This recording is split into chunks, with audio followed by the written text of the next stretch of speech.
நீங்கள் பார்த்துக் கொண்டிருப்பது நியூஸ் 21 செய்திகள். தமிழ்நாடு செய்திகளை உடனுக்குடன் தெரிந்து கொள்ள நியூஸ் 21 செய்திகளை பாருங்கள். உண்மை, உழைப்பு, உயர்வு. தருமபுரி மாவட்டம் காரிமங்கலம் வழியாக தமிழக அரசால் தடை செய்யப்பட்ட குட்கா, பான் மசாலா பொருட்களை கடத்தி செல்வதாக காரிமங்கலம் போலீசாருக்கு ரகசிய தகவல் கிடைத்தது.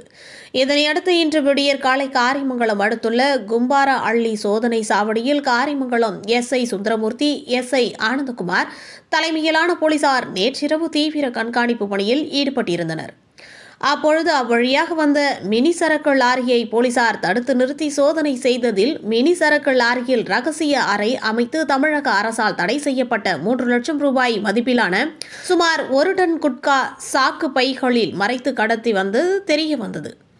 அதனைத் தொடர்ந்து டிரைவரை பிடித்து விசாரித்ததில் புதுக்கோட்டை ரவுசுப்பட்டி கிராமத்தை சார்ந்த சரட்சகன் வயது 35 என்பதும் கர்நாடகா மாநிலம் பெங்களூரில் இருந்து கேரளாவிற்கு குட்கா மூட்டைகள் கடத்தி வந்ததும் தெரிய வந்தது. அதனைத் தொடர்ந்து மினி சரக்கு லாரியுடன் குட்காவை பறிமுதல் செய்த போலீசார் இச்சம்பவம் குறித்து வழக்கு பதிவு செய்து டிரைவரை கைது செய்து நீதிமன்றத்தில் ஆஜர்படுத்தி தருமபுரி சிறையில் அடைத்தனர். நியூஸ் 21 செய்திகளுக்காக தருமபுரி மாவட்ட புகைப்பட கலைஞர் முனியப்பன்.